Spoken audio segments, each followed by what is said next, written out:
Hello everyone, good morning. So for today's video is magluluto ako ng lechon bili, pero lulutuin ko lang siya sa air fryer dahil yun lang ang meron ako dito. So bali meron ako ditong baboy, yung bili niya. Tapos kanina di ko na nabidyohan na nilagyan ko pala siya ng asin tsaka paminta. Yun lang ang timpla ko. Tapos nilinis, pinunasan ko muna ng tissue. So meron ako ditong spring onions, lemongrass at saka yung optional naman to, sili kung gusto nyo medyo maanghang yung yung lechon nyo. So ito yung gagawin ko. So may gumamit nga pala ako dito ng foil. So yung ginawa ko, pinagpatong ko lang siya ng 4 na piraso. Tapos ginawa ko yung ganito. Ganito. So ito yung gagawin ko ngayon. So bali, tabi ko muna to. Tabi ko muna dahil dito ilalagay ko yung mga sangkap. So nahin ko yung dito ko ilalagay ito sa may foil na para kung gusto niyo din gumawa, pwede kayo kasi mabilis lang to. So yung lemongrass, so ilagay ko lang to. Tapos next yung spring onion. Lagay ko lang dyan para yung sa baba lang mismo ng baboy. Tapos ilagay. Tsaka yung to follow yung what we call this? Onion. Onion. Tapos yan, spread ko lang dyan. Tsaka to follow na yung baboy. Kasi yung baboy natimplahan ko na nga to kanina. So bali ito nalaglag. So bali ganito. So ito guys, timplado ko na to ng asin tsaka asin tsaka tawag nito. Asin tsaka paminta. Yun lang yung nilagay ko. Pero kayo kung anong gusto nyong panimpla sa baboy nyo, yun lang. Pero ako yun lang yung ginawa ko kanina. Asin tsaka paminta. And then sa baba may yung lemongrass, onion tsaka sa bali, yung ginawa ko, ganito lang siya. So, ganito, wait lang. So, bali, ganyan siya mga loves. And then, gagawin natin ngayon is lalagyan natin siya ng asin dito. Kailangan puno dito ng asin. Ayan, lalagyan ko na ngayon siya ng asin. So, dito, mukha siyang ganito mga loves ha. Ganito na siya. Ngayon, i-flat ko muna. Hindi makikita sa camera guys. Wait lang. So, ayan na nga. I-flat ko muna siya ngayon. Wait lang. Tapos, yun.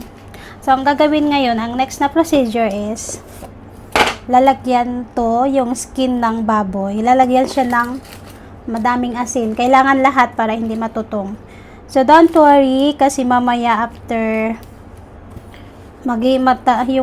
yung asin naman is tatanggalin natin to mamaya after 1 hour. After 1 hour, wait lang ha. So, lalagyan ko muna to. Cover ko muna siya ng asin. Wait lang. So, ayan mga loves. Nalagyan ko na siya ng asin sa ibabaw ng yung sa skin mismo ng baboy. So, don't worry. Baka isip nyo kasi na bakit ang daming asin na nilalagay niya? Hindi ba yan maalat? Excuse me. Hindi siya magiging maalat dahil mamaya after 1 hour natin mapagsalang is tatanggalin siya. Kasi yung asin hindi siya matutunaw. So, ang purpose nito is para hindi masunog yung skin and para maging crispy din siya. So, ayan na, nalagyan ko na siya. Kailangan nakalagyan sa lahat para hindi siya masunog yung skin. So, bali ito na siya. Giging ganyan. So, hindi ko nalagyan kasi baka yung dito, di ko na nilagyan kasi baka malaglag yung asin. So, ganito yung itsura na ngayon. Ngayon, isa lang ko lang siya sa air fryer. Wait lang. So, ayan mga loves. Meron ako ditong air fryer. So, pagkasyahin ko lang to dito. Kasyahin ko siya. So, make sure na parang gumagawa ka ng para hindi matapon yung sabaw. I mean, oo, sabaw ata tawag. So, yung itsura, ayusin lang dito. Na parang may siya. Tupperware or lagayan sa loob para hindi siya mag-spread yung sabaw para mag-absorb doon sa may baboy. So, yung itsura, lang. Ayusin ko lang. Kasi yung coil naman is na-adjust na siya. Na-adjust na siya. So, ganito na yung itsura. Wait lang. Pangulas ko. So, mga loves, ito na yung itsura. Wait lang. So, bali, ganito na yung magiging itsura ng pag nalagay mo na dito siya sa air fryer, sa lagayan. So, ngayon, isasalang na natin siya. So, ayan mga loves, nalagay ko na dito. Ganito yung itsura niya. So, ilagay ko lang siya ng 30 minutes. I mean, ayan, 130. Ayan, 130. Ba't malabo? 130. Tapos, dito naman is 30 minutes. Then, after 30 minutes, another 30 minutes naman. So, ngayon, start ko muna siya ng 30 minutes.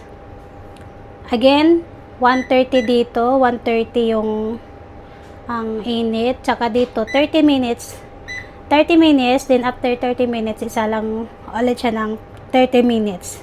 So yan muna, start now. So mamaya balikan natin siya nito after 30 minutes para maano siya. So yan na, nag-start na yung 30 minutes na yan. Balikan natin siya after 30 minutes, tas salang ulit. 2, 1. Ayan, ayan. So, ayan mga loves, after ng 30 minutes, so ito na yung magiging itsura. So, kita nyo, natuyo yung asin. So, ngayon, so, itsura niya ng 30 minutes. So, ngayon, isasalang ulit natin siya ng another 30 minutes. So, iset natin siya ng 130. 130, again, 130 ulit. And then, 30 minutes ulit natin siya. So, bali, 1 hour yung lalagay natin siya. So, 30 minutes, then again, 130 dito. So, start now. So, antayin natin ulit siya ng 30 minutes, then balikan natin siya. 2, 1, the end. So, ayan. So, ito na siya mga loves, after 1 hour. Paano? So, ngayon, ang gagawin natin is, tatanggalin natin yung, ano ba tawag dyan? Asin. Tatanggalin yung asin. So, ito yung asin. So, sticky na siya mga loves. So, kita nyo yung asin. Nagiging gano'n na. So, gano'n na siya. So, ito. Ganyan na yung asin. So, hindi siya. So, may natira. Kukunin ko muna yan. Tanggalin ko siya lahat. Natanggal ko na yung asin. So, nakikita nyo, wala na. Andun na siya. Sorry. Ayan na yung asin. So, ganito na yung itsura. So, ngayon, ang gagawin ko siya ay, lalagyan ko siya ngayon ng, so, meron ako nitong suka. Suka to. Wala ko yung pang, ano tawag doon? Wala ko pang, ano ba tawag nilalagay doon? Yung pang ganito. So, nilagyan ko siya ngayon ng suka. Sorry, nilagay ko muna dito. Kasi wala akong cameraman. So, ako muna sariling sikap. So, ayan, lalagyan ko yan ngayon ng suka. Wala ko yung pang, ano ba tawag nun? Pang-brush na. So, ngayon, suka to. So, ayan, wait lang. Lagyan ko muna siya ng suka. So, ang gagawin, cover up siya natin ng suka para mag-crispy siya. Wait lang, ha? Yan mga love, so nilagyan ko na lahat ito, yung skin, nilagyan ko na siya ng suka. So, ang gagawin natin ngayon is ibabad natin ulit siya ng 30 minutes. So, mostly ang ginagawa ko kapala dito is 30 minutes sa pagkuha ng asin. Then, after 30 minutes is nilalagyan ko na naman. Tinanggal ko na yung asin, tsaka nilagyan ko na ng suka. So, for now, malaki kasi yung lagpas 1 kilo kasi yung nilagay ko. I think 1.5. So, ang ginawa ko, dahil malaki nga, so niluto ko muna yung baboy. Saka ko tinanggal yung, so nag-additional bali ako ng 1 hour para maluto yung baboy na yon, yung bili nga, para maluto siya so nag-additional ako ng 30 minutes sa ngayon. Pero mostly ang ginagawa ko, pag around 1 kilo lang yung ginagawa ko, 30 minutes yung sa asin. Then after 30 minutes sa asin, nilalagyan ko, tinatanggal ko na sa tas nilagyan ng suka. So, pero for now, malaki kasi, yung ginawa ko, nag-additional ako palang ginawa ko sa asin, 1 hour, and then, 30 minutes sa paglagay ng suka. So, isa lang natin siya ngayon ng 30 minutes yung nilagyan natin ng suka, yung skin. So, after 30 minutes, balikan natin to. Ayan, so, yun mga laps, tapos na siya. Yung kanina na nilagyan natin kanina ng suka, after 30 minutes, tapos na. So, ito siya. Tara! So, ayan. So, ang gagawin naman natin ngayon, is dito maglalagay tayo ng mantika. Okay? Bali, ito yung close-up look ng after natin nilagyan ng suka. So, ang gagawin natin ngayon is lalagyan natin ng mantika. So, wala akong brush. So, ito muna. Wala nga akong brush. So, ang gagawin is spread ko muna yung mantika. Ganito bali. So, lagyan lahat. So, ganyan. Kung may brush naman kayo para mas madali sa inyo, ako kasi is wala na.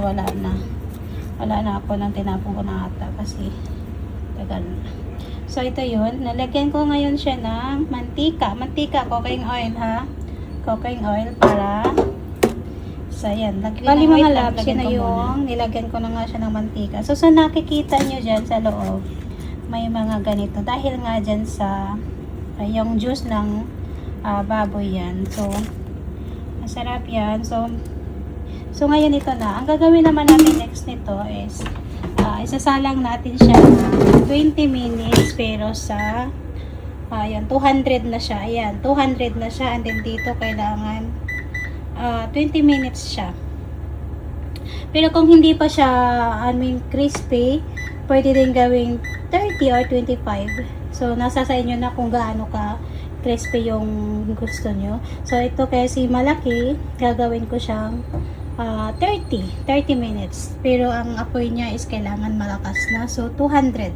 So, ngayon, start ko na siya. Minsan pat na patay. So, ngayon, gagawin ko, ngayon nga, 20 minutes. So, start na. 20 minutes, pero ang gagawin ko na is 30. So, kailangan malakas na apoy.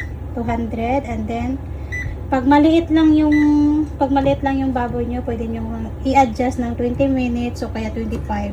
Pero ito kasi is malaki, gawin ko siyang 30. Yan. So, balikan natin siya mamaya after 30 minutes. Okay, tapos na. So, finally mga loves, tapos na yung niluluto. So, ito na siya. Wow naman! So, ito na siya. Luto na. So, ayan na ito. Off na natin yun. Ayan. So, ito na yung, juice na tuyo na. So, nakikita natin, wala na. So, ito na, crispy. Wait lang. Tingnan natin. So, sobrang crispy mga loves. So, ayan na siya. That's so yummy. So, mamaya ko na to hihiwain dahil dadalhin ko to ng buo doon sa pupuntahan namin. So, that's it. Yan na siya. Successful yung gawa natin ngayon.